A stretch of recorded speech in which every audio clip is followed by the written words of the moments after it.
One of the major new components of the project is a music composition, concerto for modern movie and pop music.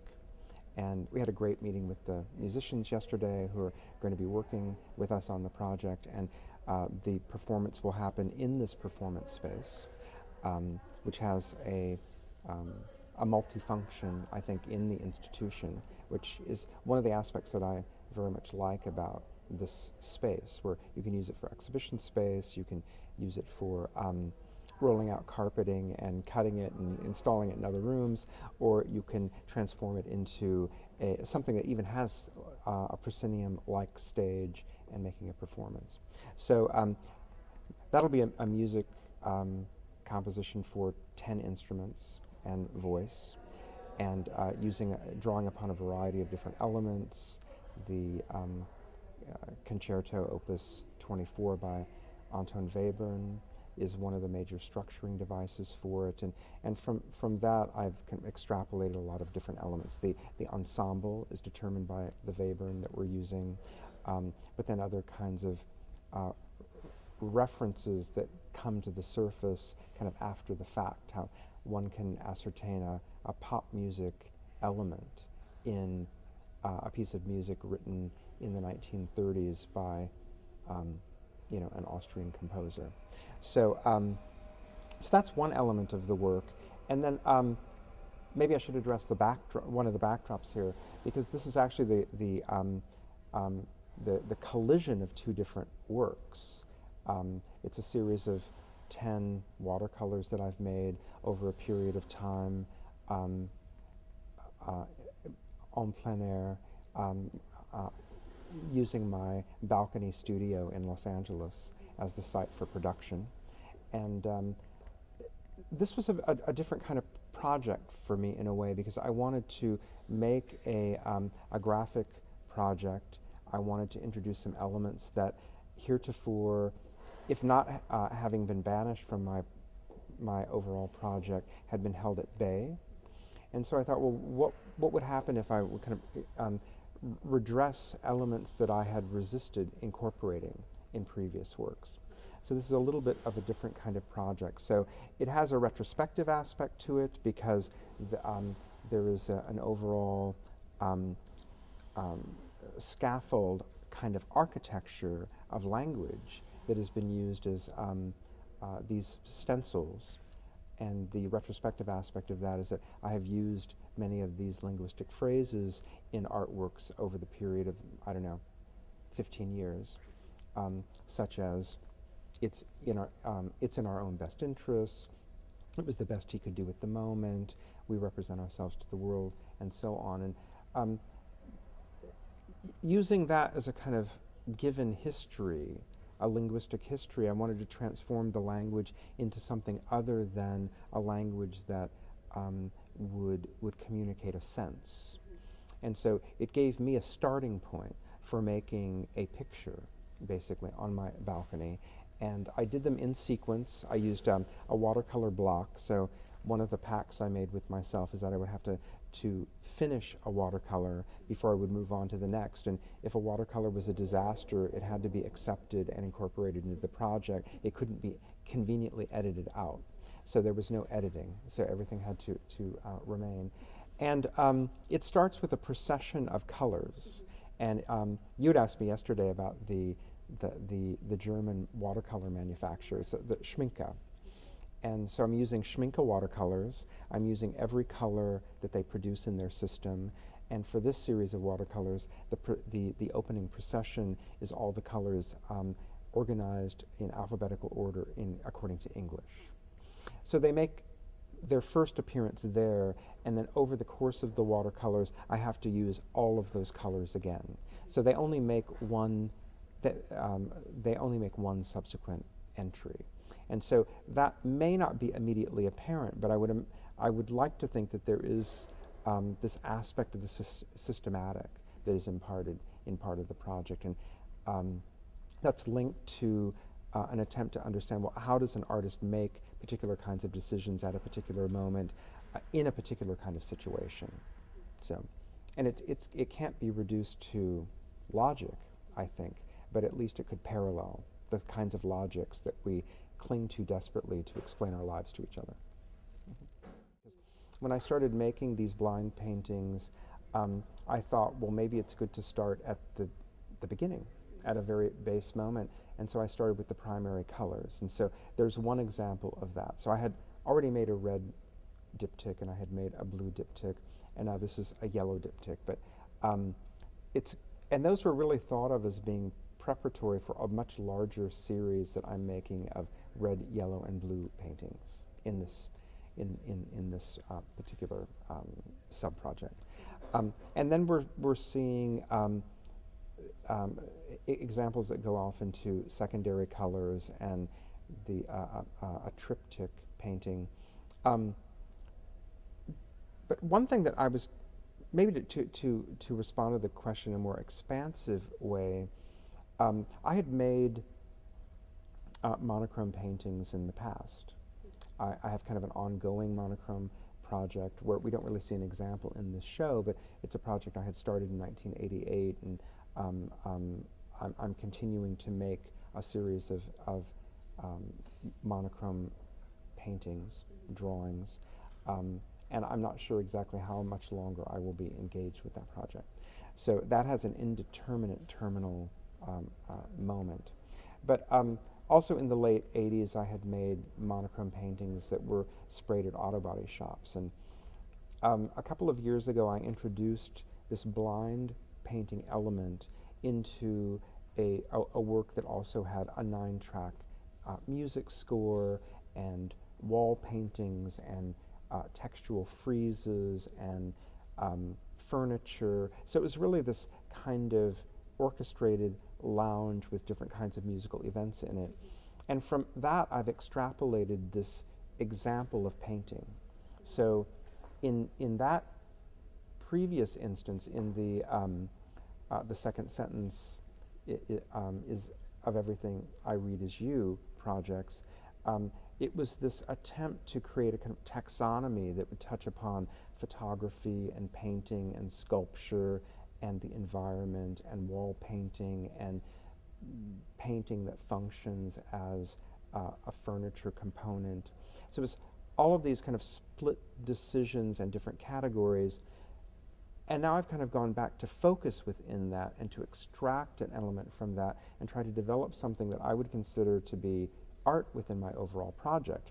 And I say that as a question, is like, can I extract this element and can it still maintain the qualities that I think are essential for an artwork? Of course, those qualities are always in the state of flux and being determined and redetermined. So that is part of the question as well. So making these diptychs and making these triptychs and trying actually to come up with something that is within the discipline of painting that is not seen as interdisciplinary.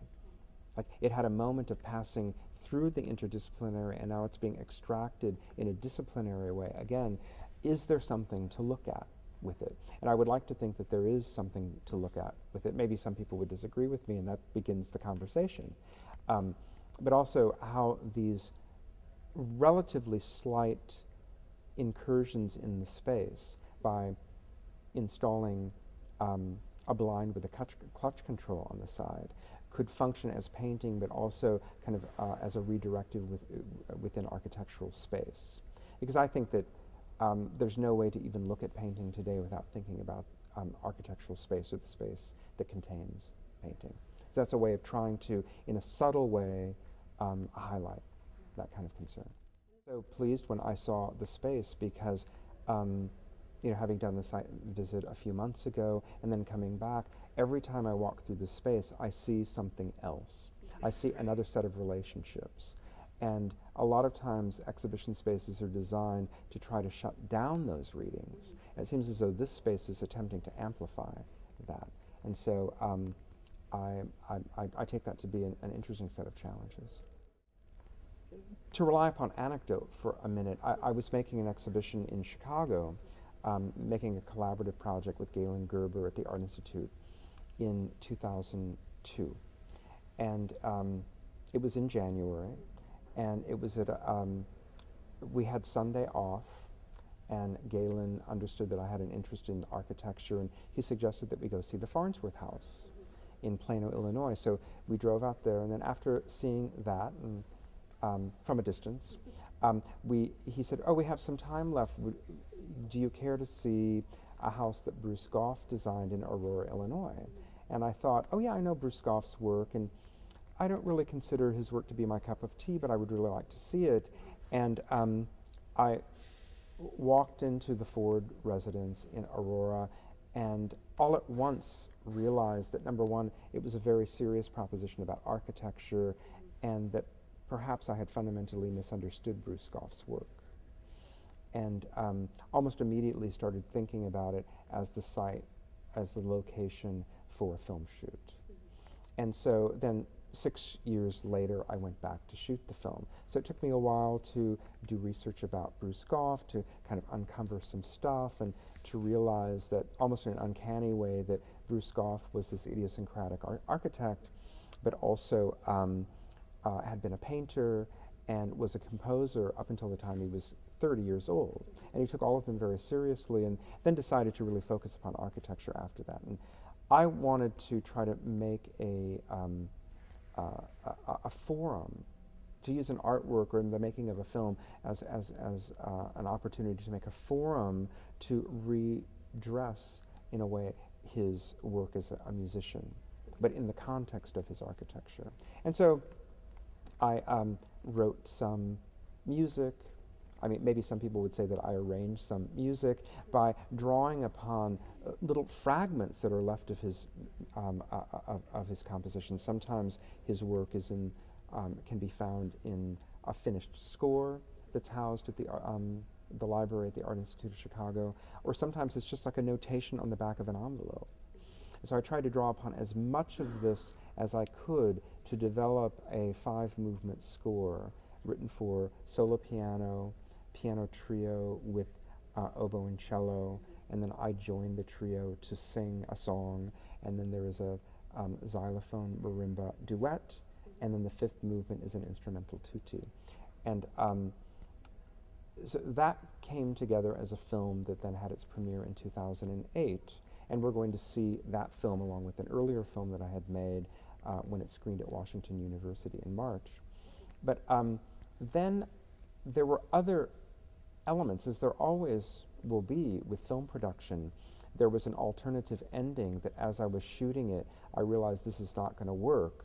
But then when I was looking at the rushes, I thought, this is precisely the kind of footage that I've been looking for this video installation that I had been designing for a very, very long time. And so we see that as an example in the gallery, where whereas the film is very intensive in terms of its soundtrack. It's almost wall-to-wall music that has been arranged. And so this has, not to give anything away, this has a very limited soundtrack. And I would like to think in that way it becomes very intensive and very concentrated, but it operates conversely to the way in which sound operates in the film. And then there's a sequence of photographs on the wall, and it bisects this watercolor project that I had made. And this is an alternate take to the last shot in the film.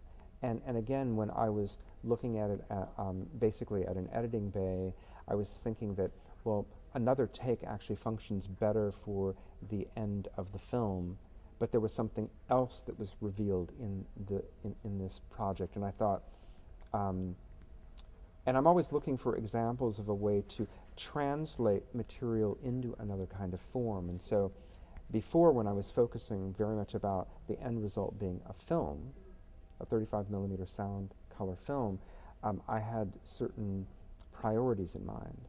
And then when I looked at this raw footage without any kind of goal in mind, I thought this could be a series of photographs, because from a distance they look nearly identical, but for those who would, take the overture of calling for close reading, that there is a different kind of reward of seeing like a flickering differentiation that happens just beyond the trees in this. Well, there are 2 examples of this kind of poster work that are visible in the installation here in the galleries. And one poster is mounted and matted and framed, and then, but it bears the stigmata of staple marks around its perimeter. And so it had been stapled to a wall at one point, and I really wanted it to function as a poster and to convey its information as advertising. And so when it was seen before, it really was operating as an advertisement for a screening that happened in New York at the Anthology Film Archive, and then later at the Harvard Film Archive in Cambridge. Well, those events have passed now, but this object still exists. And now it's been kind of encased, I guess in museological terms, it's been vitrinized or something. But I thought it was important to have it in the show to operate as a commemoration of an event that had happened in the past. I mean, maybe it's apparent that, you know, an artwork such as this is a conflation or a concatenation of different kinds of events that had happened. But sometimes we don't think about it that way when we see the finished artwork. And so the first time that I had used this kind of strategy was in, I think it was 1985, in New York. I was invited to participate in an exhibition at the New Museum. And my contribution to the show was a piano duet that was going to happen uptown, like well after the show had opened. And so I had a very small poster that was presented at the entry to the exhibition. It was a group exhibition. And it announced that in the future there will be this exhibition happening, I mean this concert happening that will be considered to be part of the exhibition. And the title of that show was The Art of Memory, The Loss of History. And so I think that the curator even used it as an emblem for, this poster seems very present, but it's anticipating something that's going to happen in the future, but there will be a moment in the run of the exhibition where that will be old news because the concert will have happened.